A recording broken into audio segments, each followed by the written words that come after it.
अस्सलाम वालेकुम स्टूडेंट्स। आज हम करेंगे रिमेनिंग क्वेश्चन चैप्टर नंबर 2 के फर्स्ट क्वेश्चन हमारा vectors A B and C are 4 unit north, 3 units west and 8 unit east respectively describe carefully A cross B, A cross C, B cross C. हमें 3 vectors दिए गए हैं, उनका magnitude हमें given है। ये देखें 3 8 और यहाँ पे आई थिंक एक और भी आता है, वो है 4 है। 3 4 और 8, 3 4 और 8। अब तो हमें ये इनका मैग्नीट्यूड दे दिया गया है। फाइंड क्या करना है हमने, ए cross B, A cross C, B cross सी। तो first A cross B find करेंगे। ये हमारे पास क्रॉस प्रोडक्ट है और हमें पता है क्रॉस बी किसके इक्वल है, ए का मैग्नीट्यूड, बी का magnitude, sine theta and unit vector. If we put theta is equal to 90 degree and we get the sine 90 is equal to 1 which is equal to A cross B is equal to A magnitude of A, magnitude of B, and this is the unit vector.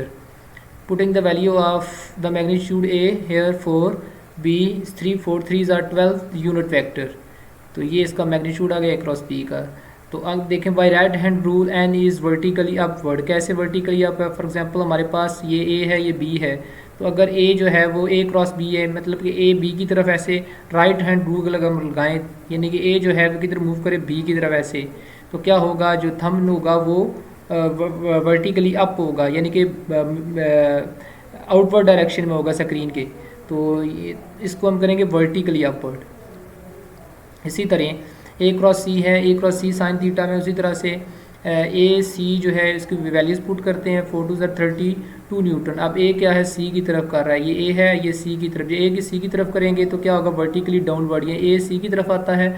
Fingers जो हैं वो आपने उसको curl करना है towards the palm and the erection of thumb will be inward direction of the screen, downward direction इसको हम बोलेंगे। इसी तरह बी सी साइन थीटा है, तो बी और सी का मैग्नीट्यूड पुट करेंगे यहाँ पे। तो यहाँ पे अगर देखा जाए तो अब बी और सी किधर है, ये हमारे पास बी है और ये क्या है, सी है। तो बी और सी में क्या है हमारे पास, यहाँ पे एंगल जो है वो क्या है, बी और सी।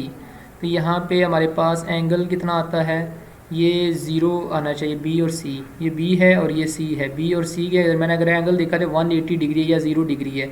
साइन 0 कितना हो जाता है, 0। साइन 180 भी 0, तो यहाँ पे इसका मैग्नीट्यूड 0 आ जाएगा।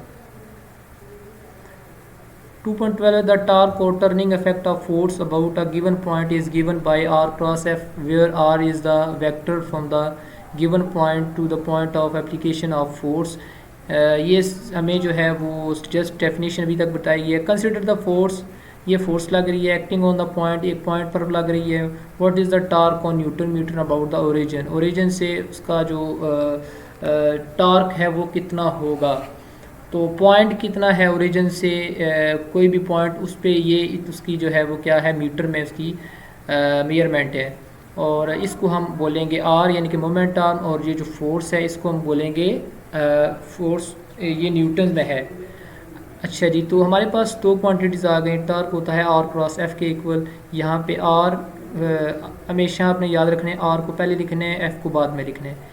अच्छा, तो आर क्रॉस एफ़ जो है फाइंड करने के लिए, इसको फाइंड करने का ये तरीका है। अब क्या करते हैं, आई जो है 7 लिखते हैं, 3 और 5 को मल्टीप्लाई करते हैं 15, माइनस दरमियान में हमेशा लगाते हैं। 1 को 1 के साथ करेंगे तो 1 ही आएगा। इसी तरह माइनस यहाँ पे भी सेकंड टाइम भी माइनस बाहर लगाते हैं। और यहाँ पे अगर देखें तो हमारे पास यहाँ पे आ जाएगा इस जे की बारी है। तो ये क्या आ गया, 7 5 35। तो माइनस, जब माइनस हमने एक लगाया था तो फिर ये भी माइनस माइनस माइनस प्लस हो गया, 1 1 1। तो यहाँ पे क्या आ जाएगा, जे की बारी है। तो जे के नीचे ये है तो यहाँ पे 1 आना चाहिए। ओके, तो ये अब के की बारी है, तो यहाँ पे प्लस आएगा कि तो 5 3 7 1 7 3 1 3। तो यहाँ पे ये आना चाहिए। वैल्यूज़ में थोड़ी सी चेंज है, तरीका सेम ही है। इसको ऐड करेंगे तो आपके पास ये टॉर्क आ जाएगा। 2.13 है the line of action of force हमारे पास passes through the point whose position vector is given. ये हमारे पास पोजीशन वेक्टर है, फोर्स गिवन है, हमने टॉर्क फाइंड करना है। If the moment of F about the origin, अगर जो मोमेंट आर्म है वो क्या है अबाउट द ओरिजिन से लेके है, तब आपने मोमेंट आपने टॉर्क फाइंड करना है। और सेकंड है the moment of F about the point of which the position vector is, और moment arm about the point हमें दे दिया गया है वो कितना है आई प्लस के। उस वक्त में जो है वो टॉर्क की जो वैल्यू है वो क्या होगी। तो moment of F about the origin और moment of F about the point of which the position vector is I plus K, जिसको हमने आर डैश के क्या कहा हुआ है।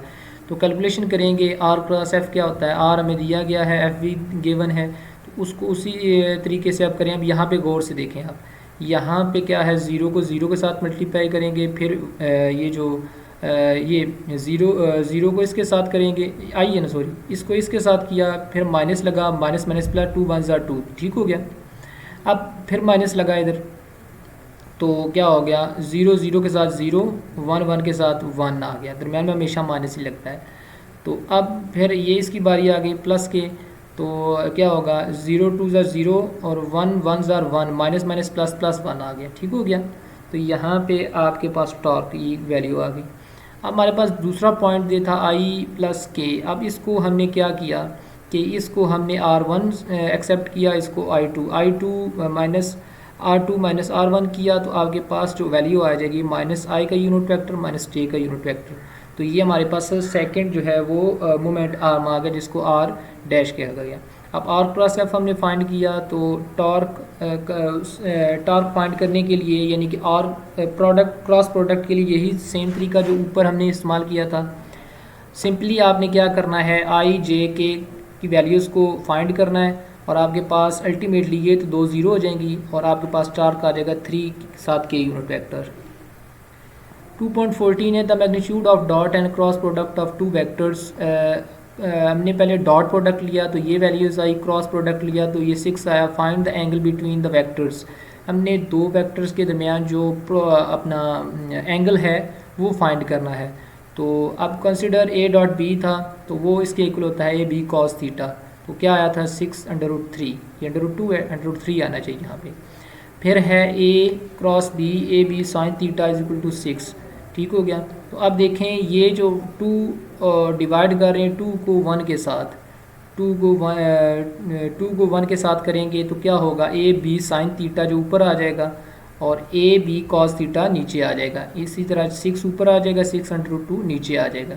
ये लिखने की ज़रूरत नहीं है क्योंकि ये जो है ये इसके इक्वल है ऑलरेडी दोनों, ठीक हो गया। आप इसको लिखेंगे, अब इसलिए लिखा कि हमने एंगल फाइंड करना था ना, तो ये वाली चीज़ें हमने नहीं लिखी, ये इसके इक्वल जो हैं, ठीक हो गया।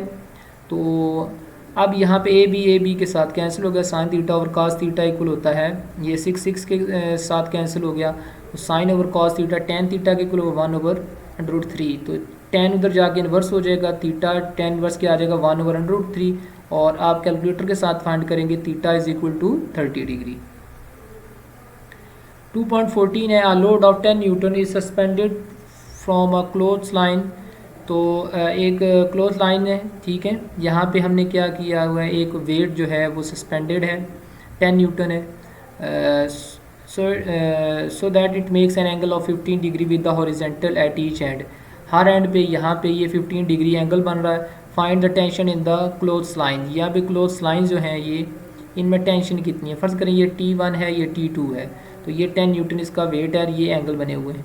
अच्छा जी, तो फाइंड क्या करना है, टेंशन जो है इधर कितनी लग रही है T1 पे और T2। तो ओवरऑल हमने टेंशन फाइंड किया, find the tension in the clothes. तो अब यहाँ पे देखें हॉरिजेंटली अगर हम फाइंड करते हैं, horizontally T1 cos theta is equal to T2 cos theta के इक्वल होगा, यानी कि ये इधर आएगी तो वैल्यू माइनस में हो जाएगी।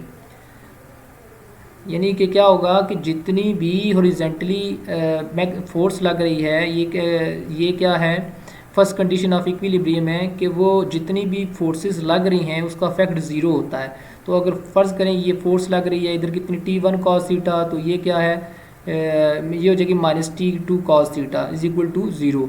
अब ये इधर चला जाएगा तो T2 cos थीटा हो जाएगा। अब देखें ये cos थीटा के साथ cancel, T1 is equal to T2 where T1 is equal to T2, और इसको हम T भी कह सकते हैं। अब हम वर्टिकली फाइंड करते हैं, तो क्या होगा, उसी तरह से वर्टिकली फाइंड करेंगे तो क्या होगा, T sin theta plus T sin theta minus weight कितना है माइनस वेट या इज इक्वल टू वेट।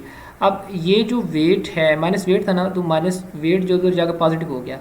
अब क्या होगा, ये 2t साइन 15 डिग्री आ गया is equal to W wait.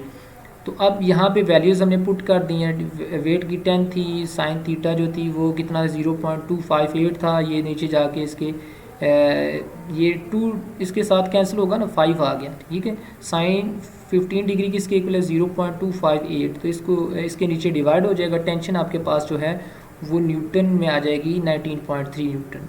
Students, ये आज के क्वेश्चन थे। हमारा चैनल सब्सक्राइब करें और बेल आइकन पे ज़रूर क्लिक करें ताकि आपको नई आने वाली वीडियोस जो हैं वो मिलती रहें। Thank you.